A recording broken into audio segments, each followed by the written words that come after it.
A ver, ¿qué es lo que dice? Bueno, partamos entonces con la página 152. Un tema que toca mucho los libros apocalípticos de esa época es el tema del Hijo del Hombre, que normalmente a nadie uno se lo explican y que aparece mucho en los evangelios, y el Señor se adjudica a sí mismo el título de Hijo del Hombre. Ahora, el primer autor que habla del Hijo del Hombre, o también Hijo de Hombre, no todavía del hombre, es el libro de Daniel del Antiguo Testamento. El libro de Daniel del Antiguo Testamento, la primera mitad es netamente un estilo profético, pero la segunda mitad es netamente un estilo apocalíptico. O sea, es muy probable que haya sido escrito a dos manos ahí. Los primeros capítulos por una persona y los últimos por otra persona, que agregó más historias de la tradición oral de Daniel. Y lo que dice ahí, esto estamos hablando del siglo III antes de Cristo, es el capítulo 7. Seguí mirando y en la visión nocturna vi venir en las nubes del cielo como una figura de un hijo de hombre que se acercó al anciano, vale decir a Yahvé, y fue presentado ante él. Le dieron poder real y dominio. Todos los pueblos y naciones lo respetarán. Su dominio es eterno y no pasa, y su reino no tendrá fin. Bueno, aquí lo que está diciendo Daniel es cuando dice un hijo de hombre, es refiriéndose solamente a que era un ser humano. Pero eso tiene una connotación muy especial, porque lo que está diciendo es que, miren qué cosa más extraña, en el paraíso había un ser humano, cosa que para el judaísmo no era tal. En el paraíso estaba Yahvé con sus ángeles, arcángeles y todas estas cosas. Pero los seres humanos, cuando morían, se iban al lugar de los muertos, digamos, al Sheol, que es el lugar de los muertos, no infierno, como lo habíamos dicho antes, esperando de que el Mesías, cuando viniera, los fuera a rescatar. Entonces, lo que está manifestando ahí Daniel, es decir, miren qué cosa más extraña, en el paraíso había un hijo de un ser humano que fue presentado a Yahvé, se acercó a Yahvé, fue presentado a Yahvé, no dice dónde venía, y que le dieron poder real y dominio, y todos los pueblos lo respetarán, y su dominio será eterno, y su reino no tendrá fin. O sea, ahí no lo dice, pero está claro que se está refiriendo al Mesías que algún día llegará a la tierra a hacer lo que él mismo dice, ¿no? Que le darán el poder real y dominio de todos los pueblos, que se yo, etcétera, etcétera, etcétera. Ahora, en el libro de Enoch, el primero de Enoch, que se los mandé en el email pasado, digamos, para que le echaran una miradita, porque es bien largo, pero bueno, es interesante tenerlo y ojalá que lo hayan rescatado. En el libro de Enoch, que estamos hablando ya entre los siglos tercero y primero antes de Cristo, ya se aclara bastante más el asunto. Porque ya se habla de hijo del hombre. Entonces ya es un ser específico y que se pone con mayúscula. Ya no es decir solamente, miren, ahí había un ser humano. No, ya es un ser humano muy específico. Y veamos qué es lo que dice. Este es el hijo del hombre que posee la justicia y con quien vive la justicia y que revelará todos los tesoros ocultos, porque el Señor de los espíritus lo ha escogido y tiene como destino la mayor dignidad ante el Señor de los espíritus, justamente y por siempre. O sea, retoma lo de Daniel, pero va más profundo. El Hijo del Hombre que has visto levantará a los reyes y a los poderosos de sus lechos y a los fuertes de sus tronos, y desatará los frenos de los fuertes y les partirá los dientes a los pecadores, derrocará a los reyes de sus tronos y reinos, porque ellos no le han ensalzado ni alabado, ni reconocieron humildemente de dónde le fue otorgada la realeza. Por tal razón ha sido elegido y reservado ante Yahvé desde antes de la creación del mundo y para siempre. O sea, aquí tenemos claro que estamos hablando de un ser muy especial, es que existe desde siempre, o sea, de antes de la creación del mundo, y que va a tener un poder enorme. Si ustedes se fijan esto de destruir, sacar del trono a los poderosos, que se yo, ya alzar a los humildes, también lo toma el Magnificat de la Virgen. O sea, esto era un tema que en la época de Jesús era bastante conocido, digamos, este tema del Hijo del Hombre, tal como lo muestra el libro de Enoc. Sigo otra cita. Antes de que se creara el sol y las constelaciones, antes que se hicieran los astros del cielo, su nombre fue evocado por el Señor de los Espíritus, o sea, por Yahvé. Pues desde el principio estuvo oculto el Hijo del Hombre, es especial, no cualquier ser humano. Y el Altísimo lo guardó por su poder y lo reveló a los elegidos. Ahora, hay otro libro también, que es un poquitito más moderno, que es el otro libro apocalíptico, que toca también el tema, el cuarto de Esdras, que no se sabe bien en qué época se escribió, porque puede ir desde 50 años antes de Cristo, seguramente se escribió por etapas, como se escribían estos libros en esa época, tal como le pasó al Evangelio de San Juan y al Evangelio de San Mateo, no sabemos. Se escribió desde el 50 antes de Cristo y seguramente tuvo algunos agregados hasta el 50 después de Cristo. ¿Qué es lo que dice? Por eso que tiene su argumento, es menos valioso que el de Enoch, que es anterior a Cristo. Y vi que se levantaba un viento del mar de manera que agitaba todas sus olas. Y miré y vi que ese viento hacía que una figura como un hijo del hombre saliera del corazón del mar. Y vi cómo volaba ese hijo de hombre sobre las nubes del cielo, y hasta donde se dirigía su mirada temblaban todas las cosas que estaban bajo su vista. Y vi cómo congregaba una gran muchedumbre para luchar contra el Hijo del Hombre que había salido del mar. Y esta muchedumbre que se congregaba, vi que todos ellos para luchar contra él temían grandemente.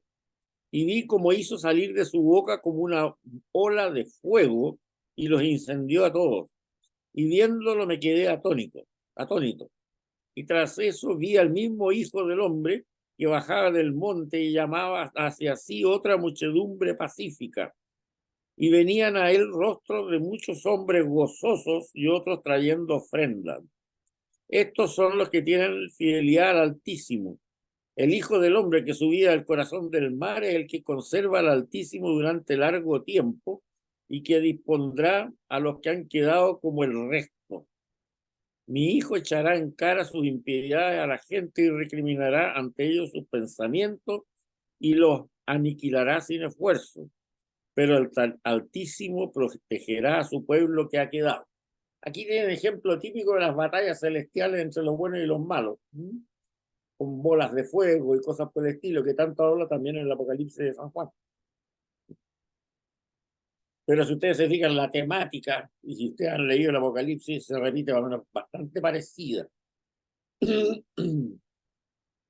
Ahora, del capítulo 48 del libro primero de Enoc, se puede ver claramente las características de este Hijo del Hombre. Veamos versículo por versículo.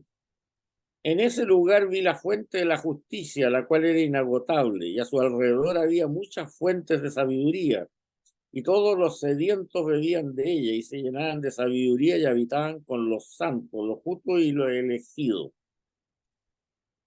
Bueno, si ustedes leen el Evangelio de San Juan y miran ¿cómo se llama? El mosaico de la parroquia de San Juan, verán el torrente que sale del Cordero. Nosotros aquí también esta fuente de sabiduría inagotable. Y los sedientos bebían de esa fuente. Bueno, el Evangelio de San Juan dice claramente que la mujer es samaritana, que te daré a beber agua viva. O sea, es la influencia de esta temática que provoca el libro de Enoch con esta apocalíptica muy fuerte en San Juan. Vamos al versículo 2. En ese momento ese hijo del hombre fue nombrado en presencia del Señor de los Espíritus y su nombre ante la cabeza de los días. La cabeza de los días es un nombre figurativo de Yahvé también, o el anciano de los días también. Versículo 3. Y antes de que el sol y los signos fueran creados, antes de que las estrellas del cielo fueran hechas, su nombre de este ser especial fue pronunciado ante el Señor de los Espíritus. Acuérdense que en el Génesis se dice que Dios crea hablando. Entonces se dice, hágase tal cosa, hágase la luz. O sea, y eso lo vimos también cuando vimos lo que significaba el Dabar de Yahvé.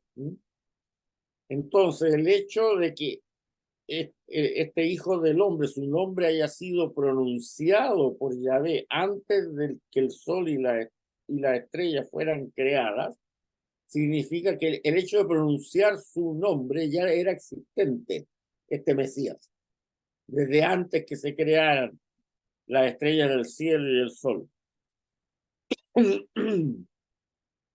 Él, vale decir, el Hijo del Hombre, será para los justos un bastón en el que puedan apoyarse y no caer. Será luz para las naciones y esperanza para los que sufren. Todos los que habitan sobre la tierra se prosternarán y lo adorarán al Hijo del Hombre. Alabarán, bendecirán y celebrarán con canciones al Señor de los Espíritus. O sea, evidentemente está hablando de que este Hijo del Hombre tiene características divinas porque lo van a adorar.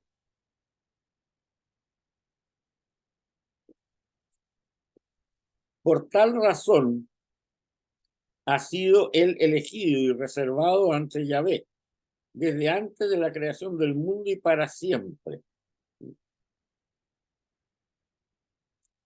También lo cita el Evangelio de Juan, pero sin indicar la fuente.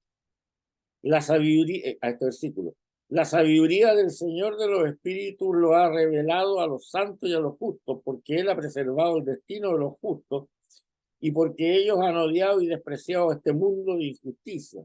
Han odiado todas sus obras y caminos en nombre del Señor de los Espíritus, porque en su nombre serán salvados y Él vengará sus vidas. Vamos al versículo 8. En estos días los reyes de la tierra y los poderosos que dominan la tierra tendrán el rostro abatido a causa de la obra de sus manos, porque el día de su angustia y aflicción no los salvarán. Los entregaré en las manos de mis elegidos, como la paja en el fuego arderán frente a la cara de los santos, y como el plomo en el agua serán sumergidos a la cara de los justos. Así serán sumergidos frente a la cara de los justos y no se encontrará más rastro de ellos. Versículo 10. En el día de su aflicción, vale decir de los malvados, la aflicción de los malvados, habrá descanso en la tierra y entre ellos caerán y no se levantarán jamás. Y nadie estará para levantarlos porque han renegado del Señor de los Espíritus y de su ungido. Fíjense que la palabra ungido en hebreo significa es Mesías. Que sea bendito el nombre del Señor de los Espíritus. Bueno, ahí tienen un ejemplo bastante bueno de lo que es la apocalíptica y además un ejemplo bastante bueno de lo que significa hijo del hombre. O sea, este hijo del hombre es un ser preexistente cuyo nombre, vale decir, su ser fue llamado antes que el universo existiera.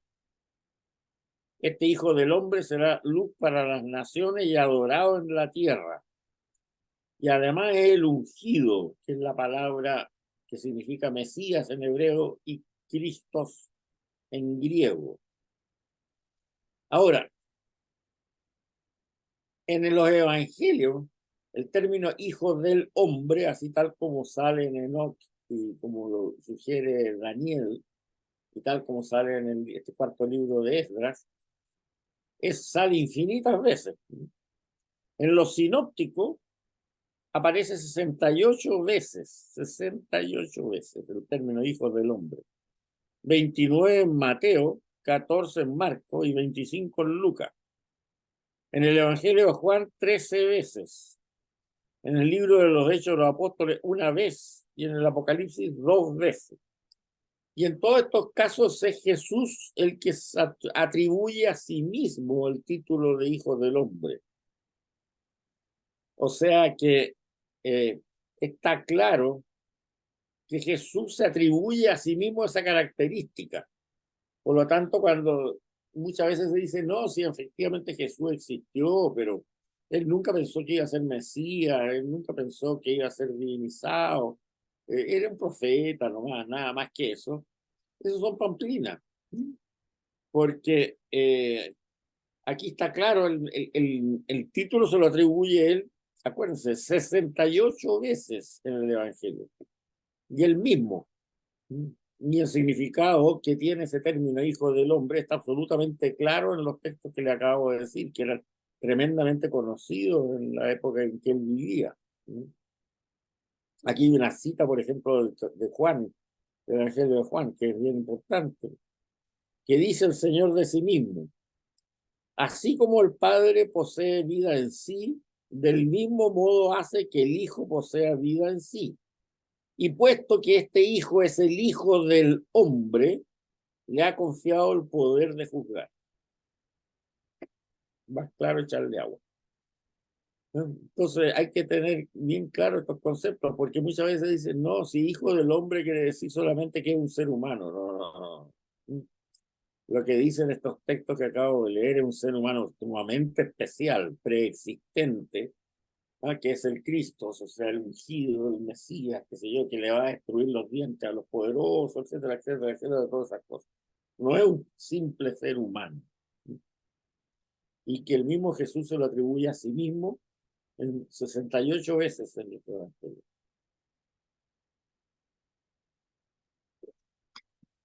Aquí hay una situación bien curiosa, porque en la Biblia cuando hablan del Hijo del Hombre, se refieren a un ser divino, tal como lo acabamos de leer.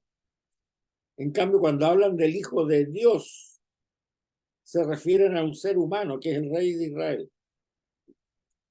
El Hijo, cuando en el Antiguo Testamento hablan del Hijo de Dios, es el Rey, un ser humano, un pecador como cualquiera todo. En cambio, cuando hablan en el Nuevo Testamento como el Hijo del Hombre, se están refiriendo a un ser divino. Están cruzados los términos. Bueno, otro ser especial que se usó bastante en la apocalíptica, sobre todo en los libros de Qumran, en los del Mar Muerto, es Melquisedec. Pero ya vimos Melquisedec cuando hablamos de la carta a los hebreos. Pero en la gente de Qumran pareciera ser por los documentos que ahí escriben, y que veo una cita aquí, me puse media página eso, ¿no? En que piensan que ese hijo del hombre, o sea, ese Mesías que iba a llegar, recuerden que los textos de Qumran son anteriores a Cristo, o sea, son un par de siglos antes, una cosa así. O sea, no traen nada sobre el cristianismo, son netamente judíos. Ellos creían que ese Mesías que iba a llegar al final de los tiempos, este hijo del hombre que hablaba Enoch, qué sé yo, y todo esto más, era Melquisedec, el mismo que vimos en el caso cuando hablamos de la carta a los hebreos, y que iba a venir a fin del mundo a hacer otras cosas que veíamos en el libro de Enoch. El libro de Enoch, entre paréntesis, nos ha llegado en hebreo gracias a los manuscritos de Qumran. Porque la versión que teníamos antes del descubrimiento de Qumran, que es más o menos por allá por el año 1950, era una versión que teníamos una traducción en lengua etíope, que el cristianismo etíope había rescatado el libro de Enoch en tiempo, pero de los primeros siglos cristianos. Y y lo había traducido al etíope. Pero claro, una traducción a otro lenguaje uno dice puede ser que no sea muy fiel, etc. En cambio, en la biblioteca de Qumran, en la biblioteca de los manuscritos del Mar Muerto, en el año 1950, cuando se empezaron a explorar, se encontraron varias copias del libro de Enoch en hebreo, del original. Por eso que normalmente este primer libro de Enoch, en libros antiguos que hablen de la introducción a la Biblia, o sea, de antes de 1950, hablan del libro de Enoch etíope. Pero ahora ya nadie usa la traducción etíope, lo que tenemos es el libro original. Y el libro original, traducido al castellano, el que le mandé yo en el último mail. Entonces, bueno, es un avance bien interesante porque ahí se ve, y por el número de copias que tenían, que se descubrieron en Qumran, algunas no completas, pero por lo menos se pudo reconstituir el libro completo entre las diversas copias. Dado que había muchas copias, varias, entonces se demuestra que efectivamente ese libro, el libro no que era muy popular en la época del siglo I o II antes de Cristo. Bien, vamos entonces ahora al libro del Apocalipsis del Nuevo Testamento, que todo esto es para entender el Apocalipsis. Bueno, ustedes ya se dan cuenta un poco la idea que tienen los libros apocalípticos.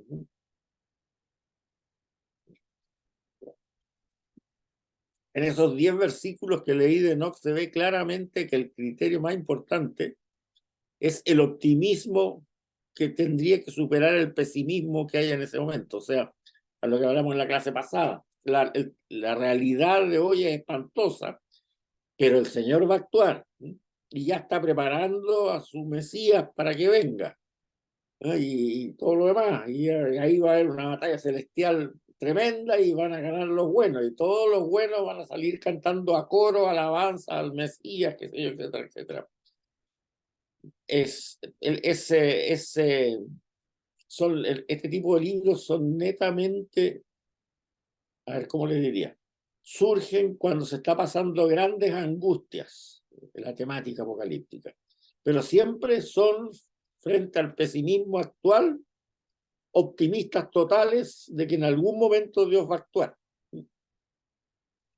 Ahora, el cómo va a actuar es bastante fantasioso. Por lo tanto, no hay tanto, no tienen intención de que uno empiece a leer mensajes crípticos de que el fin del mundo va a venir en 3 años más o en 5 años más. Mire que ya está llegando porque aquí ocurre que está pasando, que a lo mejor el anticristo sería Vladimir Putin. No hay que buscar ese tipo de cosas, sino lo que es un mensaje espiritual para decir lo que está pasando, ya Dios lo tiene controlado, va a ocurrir que va a actuar Él y va a cambiar totalmente la cosa. Y mientras tanto tenemos que alabar a Dios para que efectivamente en caso que nos pase algo malo, estemos en el lugar de los elegidos y no en aquellos que van a ser mandados a la Gehenna, al fuego eterno. Esa es un poco la idea. Ahora, Apocalipsis, como le decíamos, se llama, es traducción de la palabra griega revelación. Ahora, es una obra juánica, sí, de la escuela de Juan. Es una obra judeo-cristiana, tremendamente judeo-cristiana. Y por eso quizás es para nosotros más difícil de entender. Pero no es un caso raro en la historia, sino todo lo contrario. Ahora, el autor se autodefina como Juan el Anciano, Juan el Presbítero, o Juan, también otros dicen el Vidente. Es la única parte en la escuela de Juan en que aparece el nombre de Juan como el autor. Ni en el Evangelio ni en las cartas aparece, ya lo habíamos visto. Ahora, algunos dicen que es el mismo Juan el Anciano, el presbítero de las cartas, otros dicen que sería un tercer Juan. Mira, esa discusión ya no vale la pena prolongarla. ¿Es alguien de la escuela de Juan, el evangelista? Sí, punto. Ahora, él se presenta como tal y del análisis interno del libro se ve claro que es una respuesta a la tremenda persecución que hizo Domiciano, el emperador Domiciano, que gobernó del 81 al 96 después de Cristo. Este Domiciano era el hermano menor de Tito, del emperador Tito. Resulta que Tito murió sin descendientes, entonces heredó el imperio su hermano menor. Pero no es una obra esotérica, tal como vimos el caso del libro de Enoc o el libro cuarto de Esdras, no son esotéricos, son un estilo así, ¿no? Pero los objetivos, tal como lo vimos en la segunda mitad de la clase pasada, son recontra claros, y su metodología de escritura, digamos. Veamos en el primer capítulo qué es lo que dice. Yo, Juan, hermano vuestro y compañero vuestro en la pena y en el reinado y en la paciencia por Jesús, me encontraba en la isla de Patmos a causa de la palabra de Dios y del testimonio de Jesús. O sea, él estaba preso en Patmos a causa de haber predicado la palabra de Dios y el testimonio de Jesús.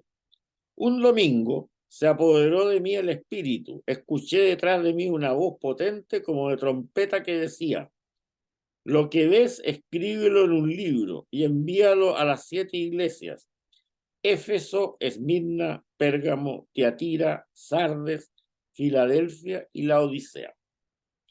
O sea, él escucha una voz potente que le va a mostrar un montón de cosas que tiene que escribir en un libro y enviárselo a estas 7 iglesias. Son todas iglesias del Asia Menor, o sea, la Magna Grecia, como se llama en ese. Ahora es parte de Turquía, son estas iglesias. Por lo tanto, el plan del libro consta de 3 partes.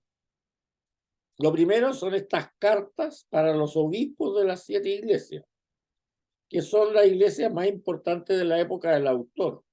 Ya les dije, Éfeso, Esmirna, etc. Y tienen una teología, esas cartas, bastante similar al Evangelio de San Mateo o a la carta de Santiago. O sea, son esencialmente judeo-cristianas. Y después vienen las visiones del libro, las visiones del juicio y las visiones de la Nueva Jerusalén triunfante. Son las 4 partes más o menos claras que tiene el Apocalipsis. Ahora, lo interesante que tiene estas cartas, vamos a ver las cartas primero, es que contrariamente a todas las cartas del Nuevo Testamento, este Juan el Vidente las escribe porque les son dictadas, tal como dijimos ahí. Me encontraba en la isla de Patmos y escuché detrás de mí una voz potente como de trompeta que le decía: escríbelo en un libro y envíalo a esta iglesia. O sea, no son de su cosecha, de Juan, según lo que dice él mismo, sino que le fueron dictadas. O sea, es un mensaje profético. Los profetas le pasaba así, que el Señor les dictaba: anda para tal parte y diles esto, comilla, bla, bla, bla, bla, bla, cierra comillas. Y entonces Elías, qué sé yo, Ezequiel iba para allá y le decía: esto dice el Señor, comilla, bla, bla, bla, bla, bla, bla, y repetía exactamente lo que le había dicho el Señor. Bueno, estas cartas, 7 cartas que están en los primeros capítulos del libro del Apocalipsis, también son un mensaje profético en sí. Son cartas cortas, pero cartas. Cosa que no ocurre en el resto de las cartas del Nuevo Testamento. O sea, lo que escribe Pablo a los Corintios es lo que a él se le ocurrió escribirle a los Corintios, porque le hacían preguntas, no que le dictara a Dios lo que tenía que decirle. Ahora, ¿él está inspirado por Dios? Sí, ya lo vamos a ver eso en la próxima clase. Pero no era un dictado. Aquí, en cambio, es un dictado, igual que un mensaje profético. Son las únicas cartas del Nuevo Testamento que aducen ser mensaje profético, ¿no? Ahora, pero también tienen otra característica, entonces, muy importante. Dado que a Juan, Juan el Vidente, digo, a Juan este Juan, Jesús, el Mesías, Cristo, le dicta estas cartas, él adquiere una autoridad muy potente para escribirles lo que le han dicho que tiene que escribir a los obispos de esas cartas. O sea, son bastante de cuero de diablo, pudiéramos decir así un poco. Los reta bastante fuerte, cosa que no ocurre en las cartas de Pablo, salvo en la de los Gálatas, que cuando se le sube el enojo demasiado, los trata de estúpidos, como lo habíamos visto en su momento. Ahora, da la impresión también que esas iglesias estaban bien establecidas, bien establecidas. No eran comunidades así que tenían un liderazgo de un predicador, digamos, itinerante solamente. No, habla de los ángeles de las 7 iglesias, del obispo de cada iglesia, estaban bien establecidas. Veamos algunas cosas. Por ejemplo, la iglesia de Éfeso, que parece ser la iglesia madre de estas 7, la más importante, dice que ha abandonado su primer amor y está llamada al arrepentimiento y a hacer sus primeras obras. O sea, que una iglesia que ha abandonado su primer amor, o sea, quiere decir que en el fondo era más fervorosa antes y ahora se ha puesto media laxa, media tibia. A la iglesia de Sardis le dice que tiene buena reputación, pero de hecho está muerta. Se le recuerda lo primero que recibió y oyó y también se le pide arrepentimiento. También hay decadencia ahí. En el fondo, el fervor que había antes ahora está muerta, ahora ha dejado de tener vocaciones, no sé cómo le podríamos decir a lo mejor. Ya no produce. Pero sin embargo tiene buena reputación. La iglesia en la Odisea parece estar en un estado peor todavía. No es ni fría ni caliente y solo apta para ser vomitada. Dicen que los romanos, en esos festines que tenían, que comían como diablo y vomitaban para seguir comiendo, la manera de provocar el vómito era beber agua tibia. Y eso provocaba que vomitara. Si el agua estaba muy caliente, como para hacer una infusión de, no sé, de alguna hierba de menta, por ejemplo, no, era rica. Y si estaba helada, también era rica. Pero el agua tibia, según lo que dicen los historiadores romanos paganos, se usaba para provocar el vómito y poder seguir comiendo en esos festines heliogábalicos, como les decían. Por eso que cuando le dicen a la iglesia de la Odisea que no es ni fría ni caliente y solo apta para ser vomitada, le están diciendo algo bien feo. Ahora, ¿cuál es el problema? El problema de la iglesia de la Odisea es que está demasiado satisfecha de sí misma, pensando que es próspera y que no necesita nada, pero en realidad es miserable, lamentable, está pobre, ciega y desnuda. Ahora, también muestra que estas iglesias tenían componente judeo-cristiana y que tenían tensiones con la sinagoga. Y eso hay que entenderlo bien porque muchas veces se dice que esto es antisemita y no, y esto al revés. Vamos a explicarlo. La iglesia en Esmirna, por ejemplo, dice que está experimentando calumnias de aquellos que dicen que son judíos y no son realmente judíos, sino una sinagoga de Satanás. O sea, aquí no es que esté diciendo que las sinagogas son producto de Satanás. No es antisemita, sino que es todo lo contrario. Está diciendo la gente que va a esa sinagoga la ha convertido en algo satánico. O sea, por ser malos judíos, precisamente. Y aquí es muy importante la nota que les pongo al pie de página, que es de un libro de comentario del Nuevo Testamento hecho por judíos practicantes, pero judíos normales, o sea, no judíos cristianos. que es muy interesante ese libro, porque así uno entiende a veces muchas cosas que no se entienden bien en el Nuevo Testamento, los comentarios que hace, porque uno no está tanto de las costumbres judías de la época del siglo I. El libro se llama The Jewish Annotated New Testament, o sea, los comentarios del Nuevo Testamento judíos.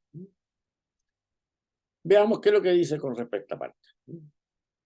Juan en ninguna parte de este texto se pone en contra del judaísmo de las tradiciones judías. De hecho, sus oponentes en esta parte del libro parecen abrazar no las enseñanzas judías, sino las interpretaciones diluidas de la pureza dietética y sexual que asociamos a veces más con Pablo de Tarso. Incluso el principal enemigo de Juan, Roma, se describe en términos de contaminación sexual femenina. En otros lugares de este libro, Juan se adhiere a los conceptos más estrictos de la pureza judía, aquellos asociados con el sacerdocio del templo y comparables con las leyes de la comunidad de Qumran. Sinagoga de Satanás, en este caso, se refiere a una asamblea en un lugar o un edificio o institución, y a menudo se usaba para denotar un componente colectivo como en Qumran. Los verdaderos judíos, según este comentario del Nuevo Testamento judío, son los que, como Juan, siguen una interpretación estricta y sacerdotal de la halajá, o sea, de la doctrina judía, en las áreas de la ley dietética, la impureza sexual, tomada en el contexto de una adhesión sostenida de Juan a la identidad sacerdotal. O sea, eso hay que tenerlo bien claro. Este comentario es muy importante porque muchas veces le dicen, no, es que el Apocalipsis es antisemita porque habla de la sinagoga de Satanás. No, habla de la sinagoga de Satanás porque esa sinagoga no seguía las estrictas costumbres judías, sino que había mucho libertinaje. Y eso lo dicen entre paréntesis, este libro, el comentario judío del Nuevo Testamento, muy interesante y lo editó la Universidad de Oxford. O sea, no es una cosa así nomás. Y es muy interesante porque aclara muchos puntos en el Nuevo Testamento. La traducción que está en inglés, desgraciadamente no se ha traducido al castellano. La traducción que usan es una traducción al inglés muy conocida del Nuevo Testamento. Y tal como aparece en las Biblias católicas, las notas al pie de página, también. Son puros comentarios hechos por judíos practicantes de hoy día. Y con una introducción a cada libro, ¿no?, del Nuevo Testamento. Sigamos. Ahora, hay algunas prácticas que tienen estas iglesias que son bastante complicadas. Se dice, por ejemplo, que hay que odiar las obras de los nicolaitas. No sabemos qué decían los nicolaitas, pero para ellos tiene que haber sido algo conocido. Y las enseñanzas de un tal Balaam, que comía alimentos sacrificados a los ídolos y practicando la licencia sexual. Esto es algo que toca en este comentario judío, la licencia sexual y los alimentos sacrificados a los ídolos. La iglesia de Tiatira estaba tolerando a una mujer llamada Jezabel, que se dice a sí misma profetiza y enseña y engaña a los esclavos a practicar la licencia sexual y comer alimentos sacrificados a los ídolos. O sea, esta falsa enseñanza venía de adentro, aquellos que dicen ser apóstoles y no lo son. Y la iglesia de Éfeso la elogia Juan en su carta porque los pone a prueba y los encuentra falsos. Sin embargo, en Tiatira no. Aprobaban a la tal Jezabel, etcétera, etcétera, etcétera. Ahora, esto muestra estas 7 cartas que están en los primeros capítulos del Apocalipsis, que nadie lee, porque todo el mundo lee el Apocalipsis más que nada para ver si hay anuncios para el futuro, cosas por el estilo. Pero estas 7 cartas son muy interesantes porque en realidad muestran la realidad que había a fines del siglo I en la iglesia cristiana. O sea, nosotros nos hacen creer que todos eran hermanos, todos eran re amigos, todos se ayudaban, había paz, no era tal, o sea, había desconcierto, porque algunas iglesias quedan aisladas de otras, entonces caían en manos de líderes, digamos, que sembraban confusión, no cabe la menor duda, como esta Jezabel, este Balaam, los Nicolaitas y toda esta gente. O sea, el primer siglo de la iglesia fue un siglo de mucha actividad, diría yo, del Espíritu Santo, que logró esta cosa heterogénea, logró que adoptara un esquema de pensamiento mucho más común entre ellas. Y eso ya lo vimos en las cartas pastorales, o sea, en la segunda escuela de Pablo, eso del protocatolicismo, digamos, esa reforma que se hizo ahí fue tremendamente importante.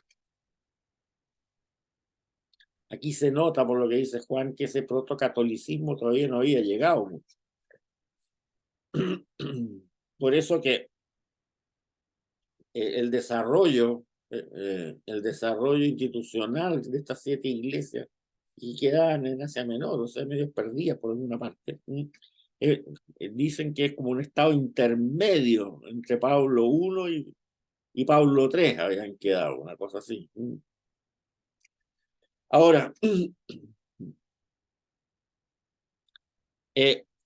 otra cosa interesante que muestra también en Juan, Juan el Vidente, digamos, en el Apocalipsis, que él, las únicas personas que para él son los, digamos, los que le merecen más respeto, digámoslo así, en las diferentes iglesias que le toca escribirle, es el de profeta o testigo o mártir. O sea, la organización de esta de obispo, presbítero y diácono, claro, da la imagen de que hay unos muy buenos, pero también hay otros que son un desastre, ¿no? Como los nicolaitas y todo esto, que no sabemos qué es lo que decían, pero más o menos uno intuye. En cambio, cuando una persona se nota que habla proféticamente, dice, que es testigo del Señor, y que además ese testimonio lo paga con el martirio, a esa gente sí que le tiene tremendo respeto en todo el Apocalipsis. Bueno, y en los momentos de persecución que han ocurrido en la iglesia en siglos muy posteriores, incluso modernos, ¿no es cierto?, en la época del nazismo, el comunismo, efectivamente a nosotros yo creo que nos pasa lo mismo. O sea, ¿quiénes tenemos más admiración? Bueno, aquellos que dieron testimonio de su fe, ya sea fueran mártires o no los alcanzaron a matar, pero que lo pasaron pésimo porque dieron testimonio de su fe y que hablaron proféticamente anunciando lo que venía. O sea, es exactamente la misma situación. Bueno, ese obispo, por ejemplo, que tienen preso en Nicaragua, uno le tiene una plena admiración. No es mártir hasta la fecha, por lo menos no se sabe que lo hayan matado, pero le dieron la oportunidad de irse y él dijo, no, yo voy a seguir dando testimonio aquí. Y le dieron la oportunidad de irse. No quiso irse. Bueno, obviamente causa admiraciones. O sea, por eso que les digo, el tono apocalíptico siempre es un tono de persecución fuerte, de angustia fuerte. Hay que mirarlo en esa perspectiva.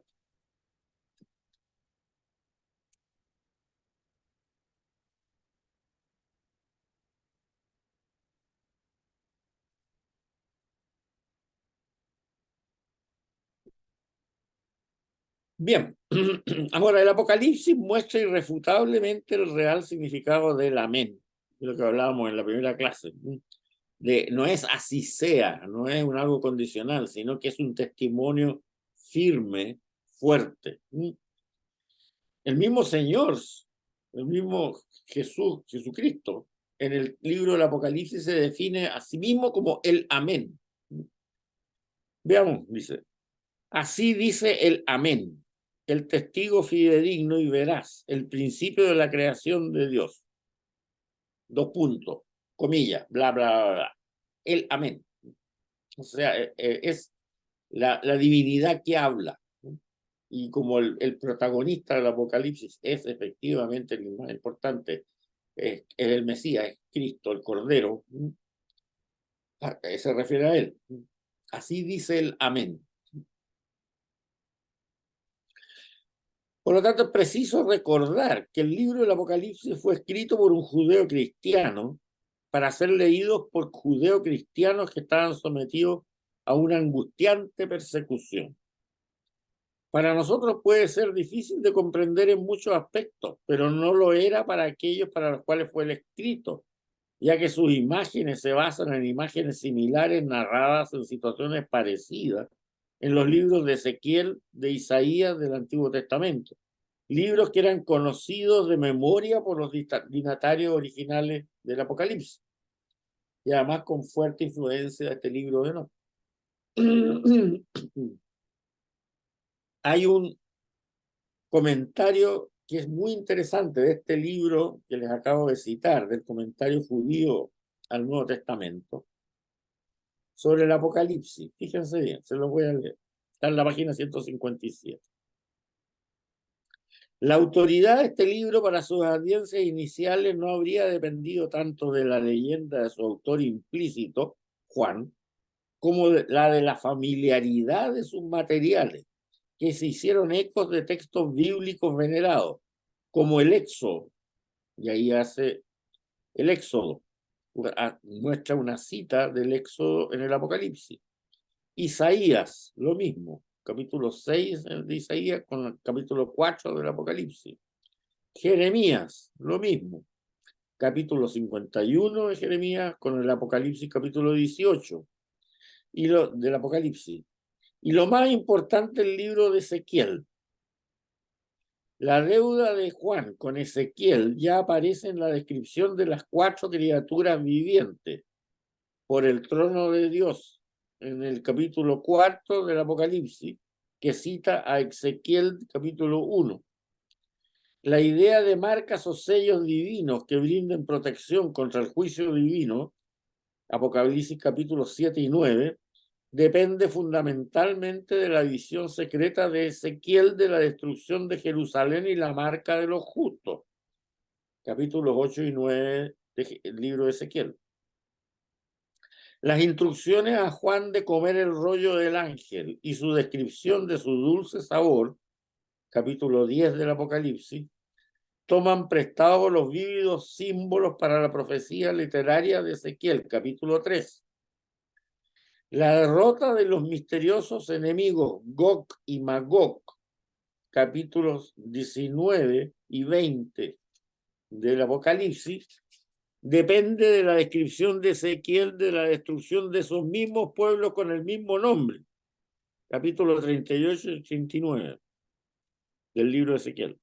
Mientras que la caída feminizada y sexualizada de la gran prostituta Roma, Apocalipsis capítulo 18, se basa en la historia casi pornográfica de Ezequiel sobre la vergüenza de las 2 hermanas Ojolá y Oholibá, capítulo 23 de Ezequiel, así como su sarcástica oda fúnebre sobre la ciudad de Tiro, capítulo 27 de Ezequiel. Finalmente, las instrucciones divinas de Juan de medir Jerusalén antes y después de su destrucción, Apocalipsis capítulo 11 y 21, asegurando así a su audiencia las dimensiones celestiales de la ciudad, siguen acciones similares de Ezequiel con el templo celestial, capítulo 40 y 42 del libro de Ezequiel. Juan encontró en Ezequiel un modelo para la profecía inspirada en el texto y expresada en el texto, y una profecía que revelaba verdades sobre el sacerdocio, el templo y las manifestaciones de Dios, no simplemente la inminencia del fin y la seguridad del control cósmico de Dios.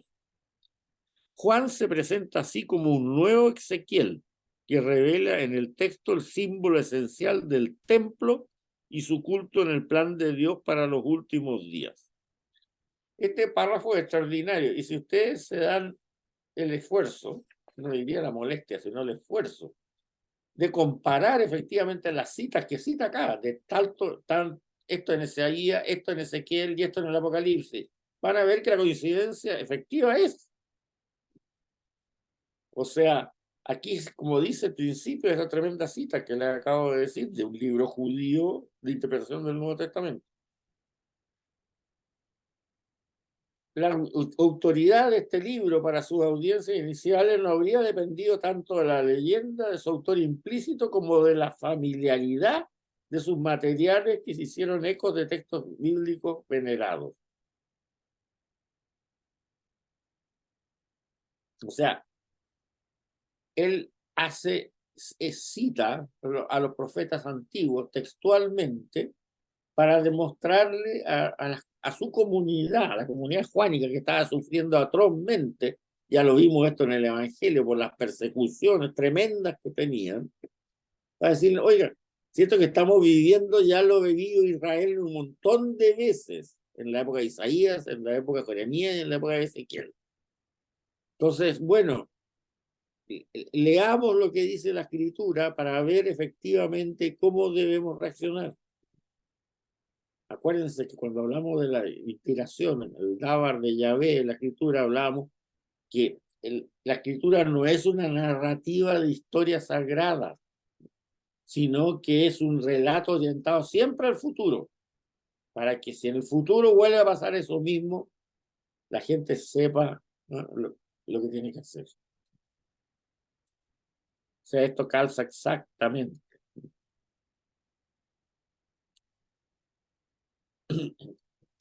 Bien. Según lo que dice Richard Bauckham, que tiene un libro muy bueno sobre la teología del Apocalipsis, desgraciadamente no traducido al castellano. Este Richard Bauckham es anglicano, pero no quiere decir que no sea un muy buen biblista. Y tiene una interpretación del libro del Apocalipsis extraordinaria. Es más o menos en la onda que hablan estos comentaristas judíos.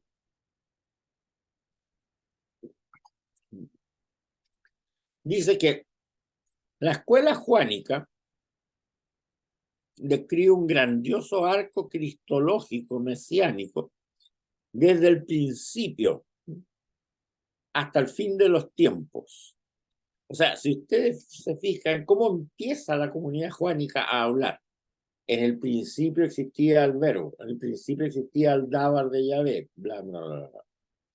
Y aquí y ese arco se cierra al final con la Jerusalén triunfante que desciende del cielo, como vamos a ver en el texto que vamos a leer en un ratito más. En los capítulos finales. O sea, es la historia de la humanidad completa, reducida en el dualismo, perdón, en los dos libros, Evangelio y Apocalipsis. Las cartas son también muy importantes, pero son para interpretar correctamente el Evangelio, como decíamos. O sea, así como San Lucas o la escuela lucana, no sabemos bien, escribió en un solo libro que después fue dividido en dos, digámoslo así, desde el origen humano de Cristo hasta la entrada triunfal del cristianismo en Roma, toda esa historia, en su Evangelio, en los Hechos de los Apóstoles, si nosotros juntamos el Evangelio de San Juan con el Apocalipsis y lo pensamos unitariamente, a pesar de que en realidad fueron dos libros distintos que se escribieron en distintas épocas, pero de la misma escuela. También tenemos un arco que va desde la creación del mundo, en el principio existía el Dabar de Yahvé, hasta el final del descenso de la Jerusalén celestial a la tierra. Por eso que habla Bauckham de un gran arco cristológico. Tras las persecuciones y el sufrimiento llegan a la parucía de Cristo y el establecimiento de la soberanía de Dios sobre el mundo entero. En el breve espacio de tiempo que media entre la resurrección y el retorno triunfal de Cristo, tienen lugar en la tierra el enfrentamiento del poder de Dios y el poder de Satán. Y lo refleja esto en un combate entre este enfrentamiento en la tierra de los seres humanos, del poder de Dios y el poder de Satán, como el combate entre Dios y el dragón. No habla de Satán, habla del dragón. El dragón es la suprema autoridad del mal. Y eso tiene lugar en la comunidad, única en su calidad de nuevo pueblo de Dios, la cual reconoce ya la soberanía de Dios y del Cristo, y que debe sostener frente al poder civil opresivo esta confesión. No apostaten, acuérdense el grito que decía yo que siempre sale en el Evangelio.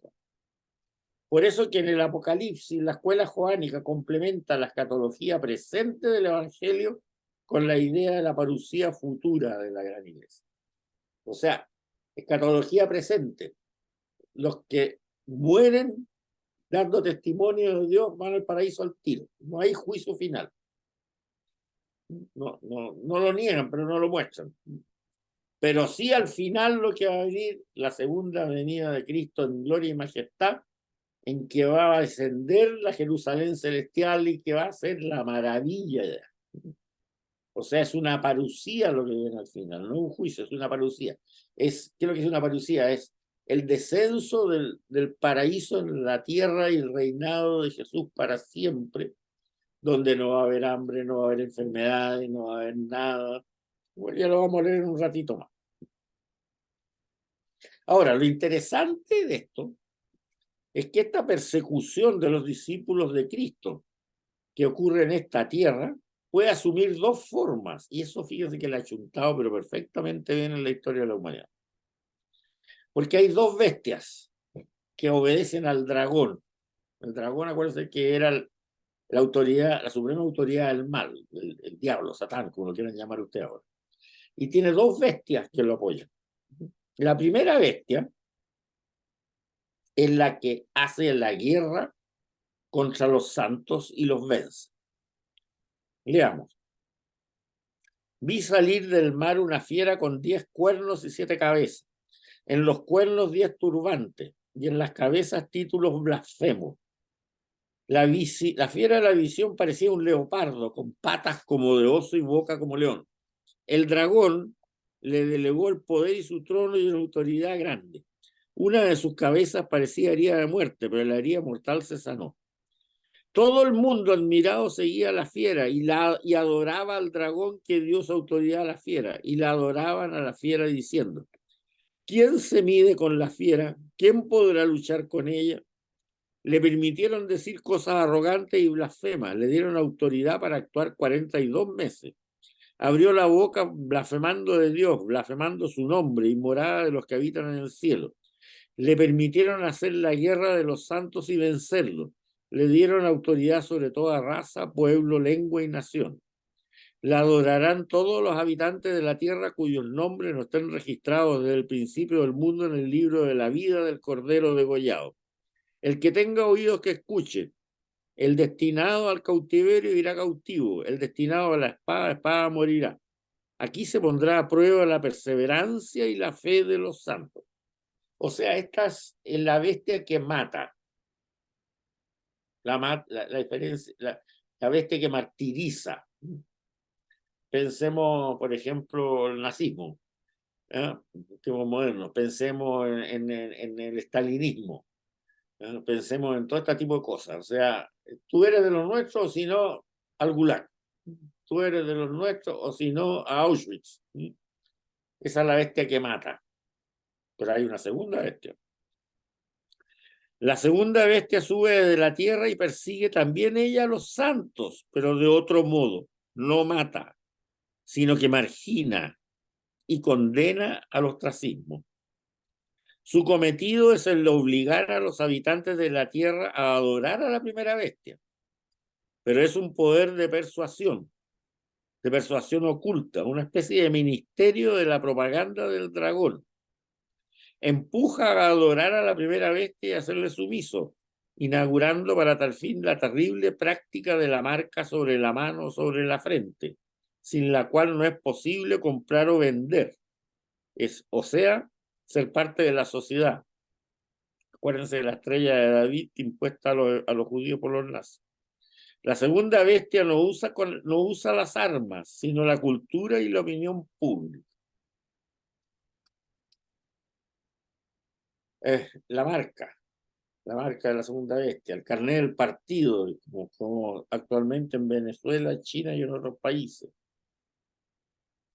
Eso significa hoy día lo que decía yo, por eso que les pasé la charla del año 2018 para que la leyeran antes. ¿Qué es lo que sale aquí? Los creyentes tendremos que adaptarnos a una era de hostilidad. La existencia de listas negras será real. Es segunda bestia. En Canadá, las instituciones gremiales profesionales de los abogados están tratando de prohibir a los graduados de la Trinity Western University, una universidad privada cristiana, que ejerzan la abogacía para castigar a la universidad por no ser lo suficientemente progresista en cuestiones LGBTI. Del mismo modo, un grupo activista LGBTI llamado Campus Pride ha puesto a más de 100 universidades cristianas en una lista de vergüenza fuertemente publicitada y ha pedido a las empresas y a la industria que no contraten a sus graduados. Debemos esperar que a muchos cristianos se les nieguen oportunidades de empleo mediante argucia, ya sea porque han sido expulsados previamente de otros lugares de trabajo por su idea o por el hecho que no pueden trabajar de acuerdo a su conciencia en ciertos campos. Este comentario de las dos bestias del dragón y sus consecuencias lo saqué de un libro del cardenal Raniero Cantalamessa, el mismo que les recomendé un libro sobre la bienaventuranza. Veamos qué es lo que nos dice. En esa época era el sacerdote Cantalamessa, ¿no? Ahora es cardenal. La descripción tiene una evidente dimensión profética, traza el cuadro de aquella que será la condición de los discípulos del Cordero en toda época de la historia. La cosa es particularmente evidente en nuestros días. Ya caídos los regímenes totalitarios ateos y las dictaduras militares que encarnaba la primera bestia y que generaron tantos mártires en el siglo apenas concluido, lo que tú decías, Alberto, es la segunda bestia la que en el presente domina el campo. El espíritu del mundo, como llama San Pablo, o el espíritu de los tiempos, se convierte en la atmósfera espiritual a través de las cuales las potencias demoníacas actúan como en bastidores. Antonio Gramsci, Michel Foucault, el nuevo orden mundial, la Agenda 2030 de las Naciones Unidas, la ideología de género, Ministerio de la Propaganda, la segunda vez, el Ministerio de la Propaganda. Yo les voy a mandar, y por favor, léanlo. Bueno, a lo mejor no entero, pero ojéenlo. Me conseguí el instructivo de las Naciones Unidas para la educación sexual de la niñez. Son 147 páginas. Lo saqué del sitio web de UNESCO. Y ahí les voy a poner unos puntos que es bueno que los vean.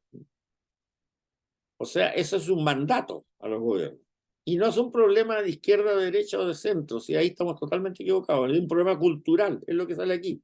Es un problema cultural. Porque ese mandato, las Naciones Unidas dice ahí, tiene que implementarse en todos los gobiernos. No dicen los de derecha, los de izquierda, los de centro, no, en todos los gobiernos. Y ahora, abiertamente, el adoctrinamiento de los niños en la ideología de género a partir de los 5 años en toda la escuela.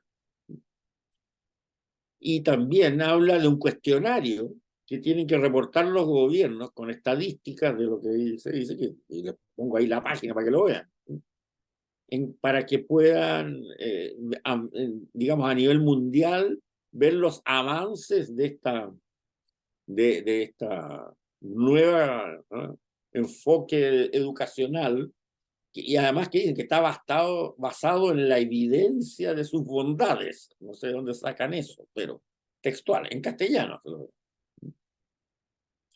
Entonces, si ustedes se fijan, eso es lo que tenemos que preocuparnos.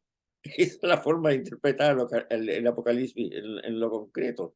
Y en realidad es profético, es extraordinario. O sea, en el año 96 alguien escribe un libro que le van a decir, mira, ustedes, ¿ah?, en el siglo XX y el XXI, ten cuidado, porque la bestia ataca por dos maneras.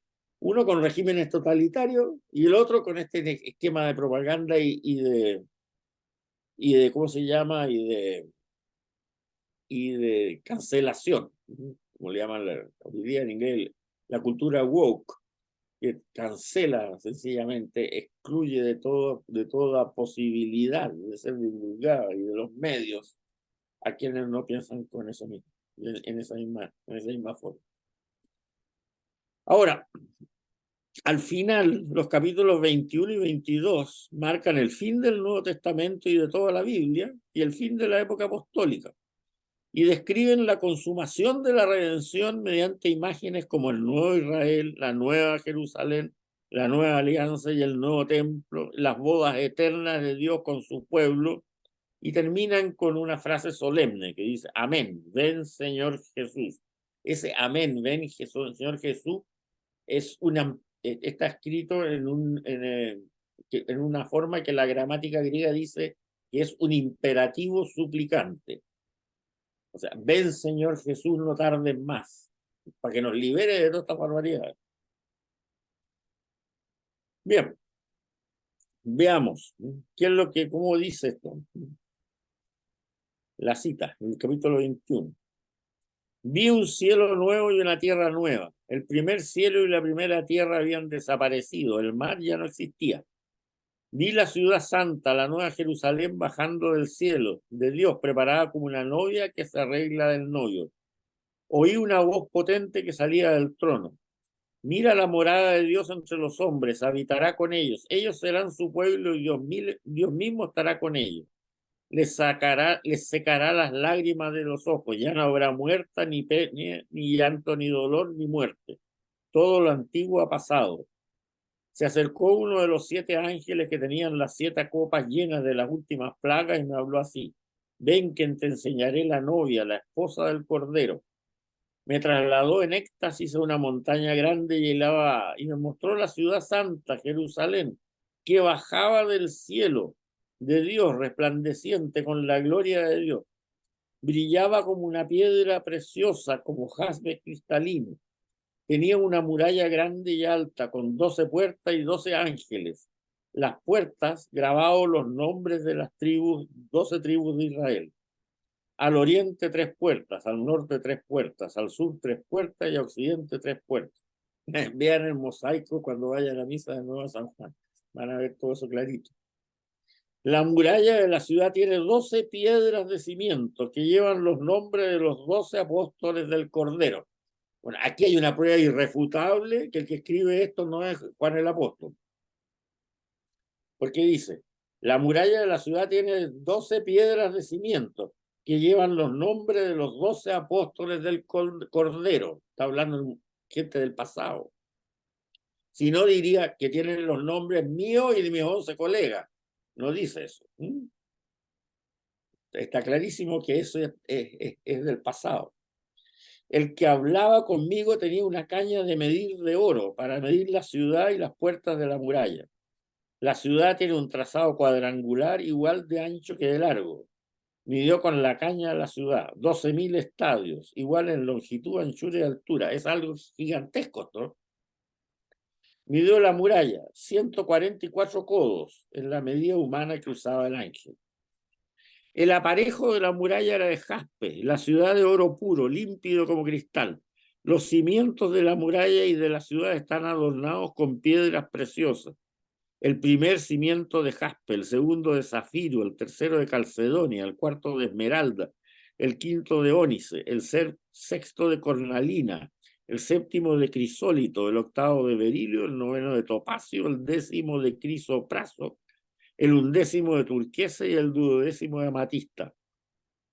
Las 12 puertas son 12 perlas, cada puerta con una sola perla.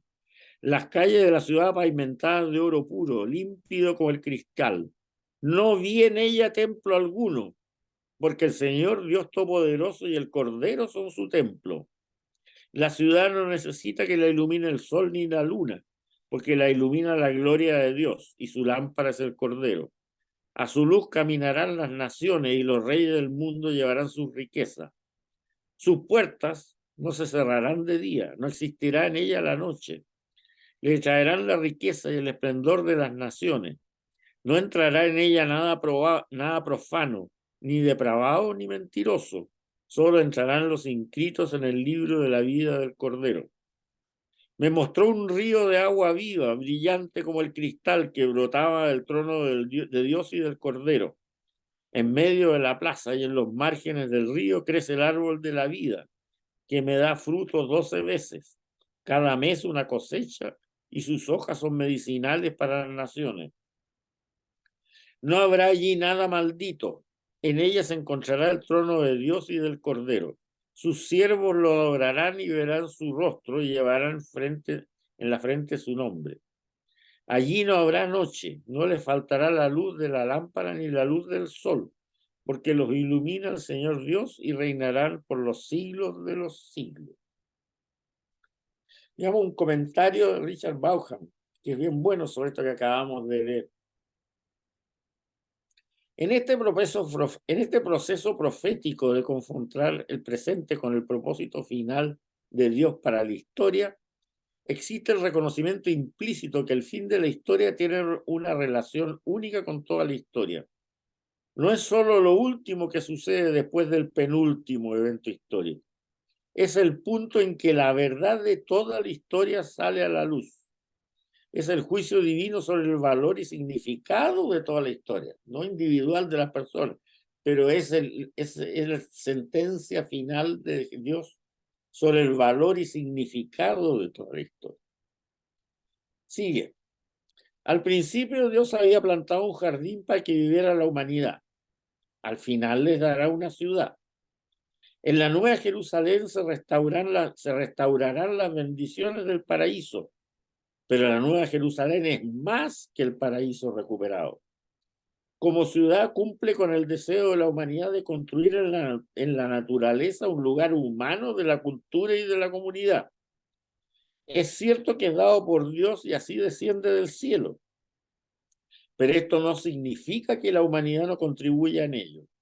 Consume la historia y la cultura humanas en la medida que han sido dedicadas a Dios, mientras que excluye las distorsiones de la historia y la cultura en oposición a Dios que Babilonia representa. La descripción de la Nueva Jerusalén en muchos aspectos sigue de cerca los modelos del Antiguo Testamento, una cita cualquier cantidad de profetas. Su característica más novedosa es la ausencia de un templo. No vi ningún templo en la ciudad, porque su templo es el Señor Dios Todopoderoso y el Cordero. Ezequiel había llamado a la Nueva Jerusalén, el Señor está ahí. Zacarías había declarado que toda la ciudad era tan santa como el templo. E Isaías, seguido por Juan, en el Apocalipsis, había excluido a los ritualmente impuros de la Nueva Jerusalén, ya que estaban excluidos del templo.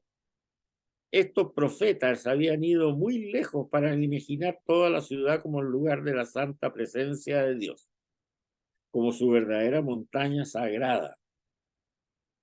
En la Nueva Jerusalén, que es el lugar santísimo de Dios, todos gozarán de esa inmediatez sin interrupción, pero nada expresa esta inmediatez de manera más evocadora que las palabras verán su rostro, capítulo 22 del Apocalipsis. Este es el rostro de Dios que nadie en la vida mortal podía ver y sobrevivir, pero para ver cuál es la aspiración religiosa humana más profunda que se realizará solo más allá de esta vida mortal. La cara expresa quién es una persona. Ver el rostro de Dios será saber quién es Dios en su ser personal. ¿Quién es Dios en su ser personal? Este será el corazón del eterno gozo de la humanidad en su adoración eterna a Dios. Después que yo había escrito esto, leí dos comentarios más de este final del Apocalipsis, que son muy importantes. Uno me lo voy a saltar por, bueno, no sé, pero me lo voy a saltar por el tiempo. Les voy a mandar 2 páginas que van a tener que agregar a continuación de la página 162. Y son estos 2 comentarios. El primero de Antonio Piñero, que es muy interesante, pero que es cortito. Y otro de un señor que no conocía cuando escribí estos apuntes, que se llama Scott Hahn, que tiene un libro que se llama La Cena del Cordero, que trata sobre el Apocalipsis, que es muy interesante. Vamos a leerlo. Y léanlo ustedes, los 2 comentarios son cortitos, pero ilustran esto. Cuando procuramos acercarnos al libro del Apocalipsis como debió hacerlo su audiencia original, se esclarecen muchos pequeños detalles de la visión de San Juan. Si fuéramos judeos cristianos de habla griega en los tiempos de Juan, que viviésemos en las ciudades de la provincia romana de Asia, o sea, las 7 ciudades donde él hace le envía estas cartas, probablemente conoceríamos la topografía de Jerusalén por nuestras peregrinaciones regulares. Para los lectores de Juan, Jerusalén era sumamente importante. Era la capital y el centro económico del antiguo Israel, así como el eje cultural y académico de la nación. Pero sobre todo, Jerusalén era el corazón espiritual del pueblo israelita. Eso era Jerusalén para un judío del siglo I.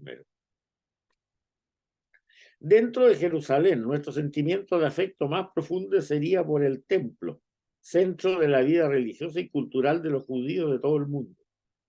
Jerusalén no era, esto es muy interesante, fíjense bien. Jerusalén no era tanto una ciudad con un templo, cuanto era un templo con una ciudad construida a su alrededor. Y eso es muy cierto. Nosotros pensamos en Jerusalén, una ciudad que tiene un templo. No, es un templo con una ciudad construida alrededor. Así se generó. Para los judíos piadosos, más que un lugar de culto, el templo era un modelo a escala de toda la creación. Fíjese lo que acabamos de leer, este texto final del descenso de la Jerusalén celestial, como efectivamente es lo que dice este señor. De la misma manera que el universo fue hecho para ser el santuario de Dios, con Adán, sirviéndole como sacerdote, que ese era el objetivo inicial del Génesis, así el templo existía para restaurar, el templo de Jerusalén existía para restaurar este orden, con los sacerdotes de Israel sirviendo ante el Santo de los Santos. Como judíos cristianos, reconoceríamos inmediatamente el templo en la descripción del cielo que hace el Apocalipsis. En el templo, como en el cielo de Juan, la menorá, o sea, los 7 candelabros de oro, que están en el Apocalipsis capítulo 1, versículo 12, y el altar del incienso, Apocalipsis capítulo 8, estaban delante del Santo de los Santos. En el templo de Jerusalén adornaban las paredes 4 querubines tallados, tal como las 4 criaturas vivientes que sirven ante el trono de Dios en el cielo de Juan relatado por el Apocalipsis. Los 24 ancianos, en griego presbíteros, de donde proviene en español presbítero, del Apocalipsis capítulo 4, eran una réplica de las 24 divisiones sacerdotales que oficiaban a lo largo en el templo. El mar transparente como el cristal, que sale en el libro del Apocalipsis, era la gran piscina de bronce pulido del templo, con capacidad para 50.000 litros de agua, en que hacían los judíos sus purificaciones para poder entrar en el templo. En el centro del templo del Apocalipsis, como en el templo de Salomón, estaba el Arca de la Alianza. El Apocalipsis era una revelación del templo, pero para los judíos piadosos y los judíos convertidos al cristianismo revelaba mucho más, pues el templo y su ornamentación apuntaban a realidades más altas. Al igual que Moisés, el rey David había recibido de Dios mismo el plan del templo. Todo esto me ha llegado por escrito por la mano del Señor para hacerme comprender todos los detalles del modelo. Se dice en el libro de las Crónicas del Antiguo Testamento. Cuando Salomón construye el templo, lo hace según lo que dice el libro de las Crónicas, todo me ha llegado por escrito por la mano del Señor. El templo tenía que ser construido a imitación de la corte celestial. Me mandaste edificar un templo en tu santo monte y un altar en la ciudad de tu morada, a imitación de la tierra santa que preparaste al principio. Según antiguas creencias judías, el culto del templo de Jerusalén era un reflejo del culto de los ángeles del cielo. El sacerdocio levítico, la liturgia de la alianza, los sacrificios representaban difusamente modelos celestiales. El libro del Apocalipsis apunta a algo diferente, a algo más. Mientras que Israel rezaba a imitación de los ángeles, la iglesia del Apocalipsis daba culto junto con los ángeles. Mientras que los sacerdotes eran los únicos autorizados para estar en el lugar santo del templo de Jerusalén, el Apocalipsis mostraba una nación de sacerdotes que moran siempre en la presencia de Dios. En adelante ya no habrá un arquetipo celestial y una imitación terrena. El Apocalipsis revelaba ahora un único culto, compartido por hombres y ángeles.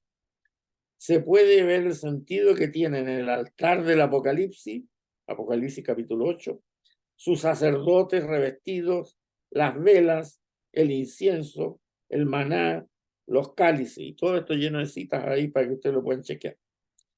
El culto dominical, la importancia que da la Virgen María, el santo, santo, santo, el gloria, la señal de la cruz, el aleluya, las lecturas de la Sagrada Escritura y el Cordero de Dios. Como les digo, ahí está cada una de las citas explicitadas. No son interrupciones de la narración o detalles incidentales, son la verdadera sustancia del Apocalipsis. El culto de los sacrificios de la antigua alianza encontró su final con la destrucción del templo, cuando el año 70 fue arrasada Jerusalén. Lo que describe el autor del Apocalipsis es su visión de la desaparición del mundo antiguo, la antigua Jerusalén, y la creación de un nuevo mundo, la nueva Jerusalén, una nueva alianza. Con el orden del nuevo mundo vino un nuevo orden del culto. En la liturgia, los primeros cristianos encontraron la fuerza en medio de la persecución. La ayuda y la salvación llegarán del único y perpetuo sacrificio de Jesucristo. La liturgia, es decir, la misa, y la Eucaristía, es donde los cristianos unían su fuerza con los ángeles y los santos para dar culto a Dios, como nos muestra el libro del Apocalipsis. Es en la Eucaristía donde la Iglesia recibió el maná escondido como sustento en tiempos de tribulación. Capítulo 2, versículo 17 del libro del Apocalipsis. Así es como los cristianos prevalecieron sobre sus enemigos imbatibles, tanto en Jerusalén como en Roma. Bueno, como ustedes pueden ver, el libro del Apocalipsis tiene una importancia y una simbología extraordinaria que por favor no pueden permitir, ¿no?, que eso se vaya nada más que una especie de descubrimiento de adivinanza sobre el futuro. Tiene una profundidad pero extraordinaria, ¿no?, y espero de haberles dado una imagencita nomás de lo que